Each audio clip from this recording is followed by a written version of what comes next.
Assalamualaikum warahmatullahi wabarakatuh. Salam guru penggerak. Izinkan saya menyampaikan tentang koneksi antar materi, refleksi, dan kesimpulan pemikiran Ki Hajar Dewantara modul 1.1. Perkenalkan, saya Hapsari Ayuning Tias dari SMAN Cahaya Madani Banten Boarding School Kabupaten Pandeglang dengan pengajar praktikan Ibu Cucu Aisyah Rusmawati MPD, fasilitator Bapak Safrisal MSOS, CGP Angkatan 6 Provinsi Banten, kelas 0622 Banten Safrisal 1. Modul 1.1 mendiskusikan tentang filosofi Ki Hajar Dewantara dan pemikiran-pemikiran beliau tentang pendidikan di Indonesia.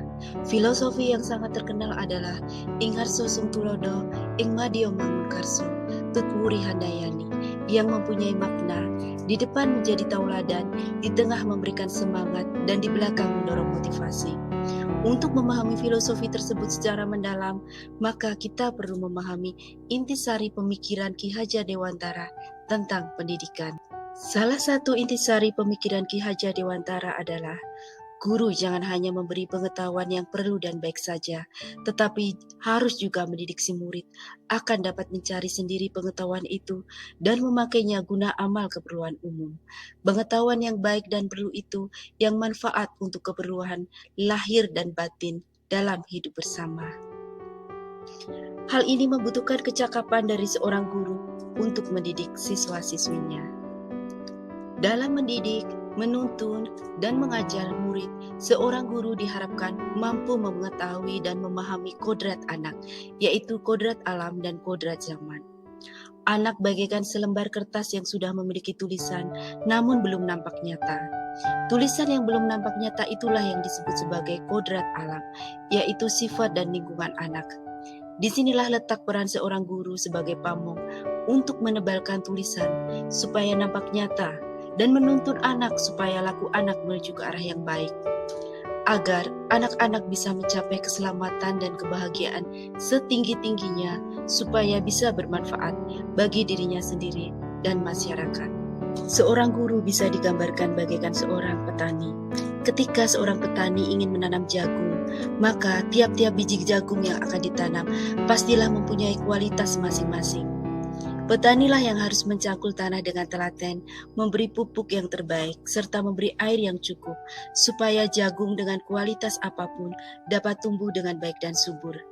Begitulah cara seorang guru menuntun kodrat alam anak, dengan memberikan tuntunan yang baik, supaya anak memiliki budi pekerti yang luhur.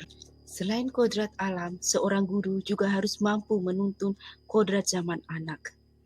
Untuk menghasilkan jagung yang berkualitas, dibutuhkan kecakapan petani dalam memilih pupuk yang sesuai dengan biji jagung dan kondisi tanah.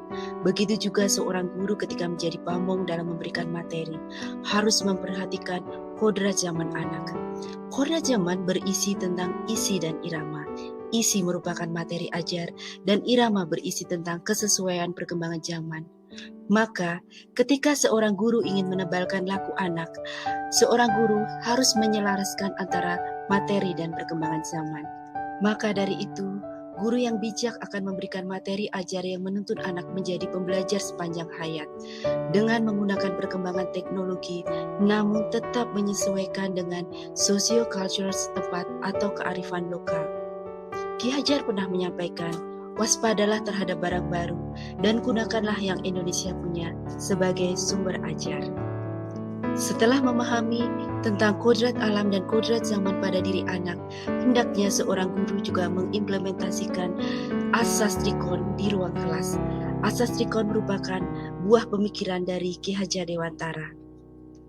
Trikon, konsentris, kontinu, dan konvergen. Konsentris yaitu pendidikan yang berpusat kepada siswa dengan cara mengenali karakter peserta didik atau karakter siswa supaya bisa menuntun siswa sesuai dengan kodrat alamnya.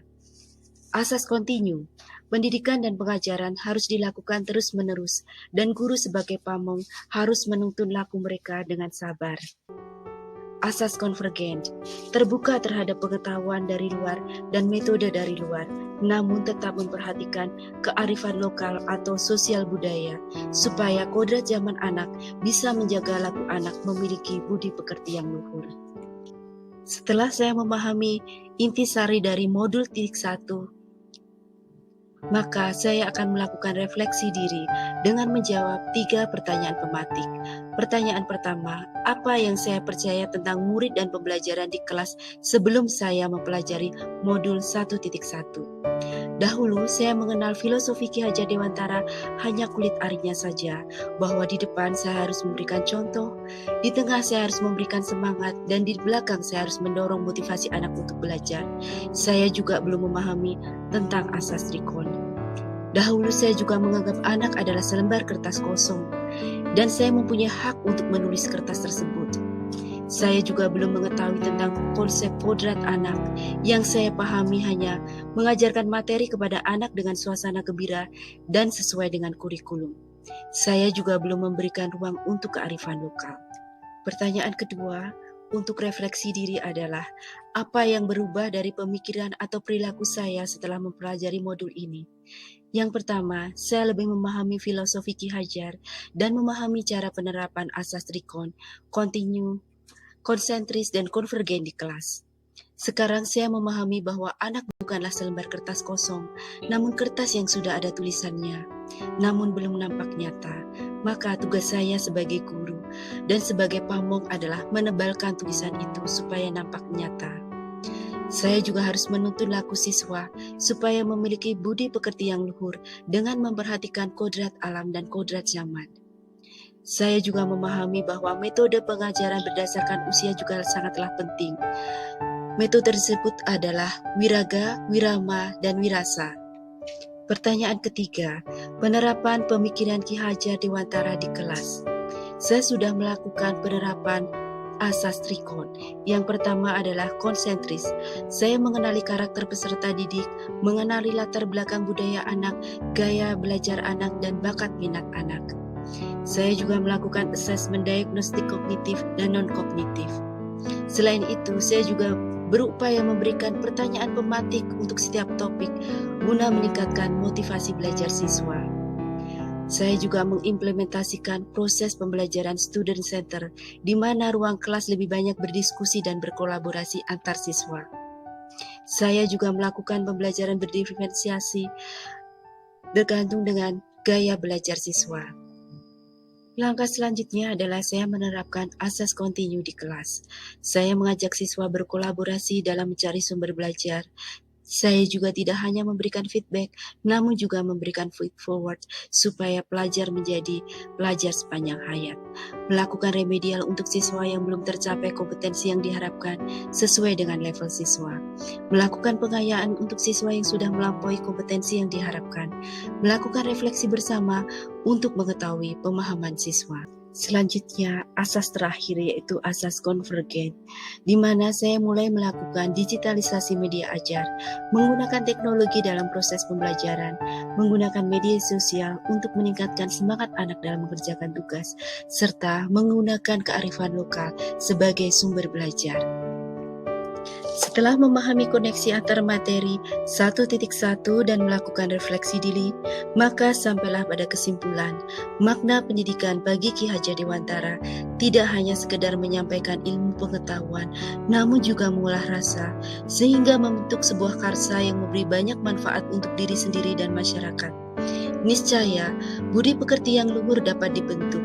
Metode yang digunakan Ki Hajar Dewantara dalam menuntun siswa adalah metode among atau metode menuntun. Ingarso sungtulodo, ing madya mangkarso tutwuri handayani, dan gurulah yang menjadi pamongnya. Dalam menuntun siswa, ada 3 asas yang bisa guru gunakan, yaitu asas konsentris, kontinu, dan konvergen. Aksi nyata yang telah saya terapkan di kelas saya adalah pembelajaran bahasa Inggris dengan topik deskriptif dengan menggunakan pemikiran Ki Hajar Dewantara, yaitu asas Rikon. Asas konsentris saya gunakan dengan cara menyapa anak, mengenal latar belakang budaya anak, serta mengetahui gaya belajar siswa. Selanjutnya, penerapan asas kontinu dengan cara membuat LKPD yang berisi prior knowledge, lembar draft, tabel editing, dan lembar revising. Penerapan asas konvergen. Setelah hasil karya anak sudah menjadi final, maka saya mengenalkan aplikasi Book Creator, yaitu aplikasi buku digital, sehingga karya anak akan selalu tersimpan, tidak lekang oleh zaman, dan bisa mereka buka kapanpun.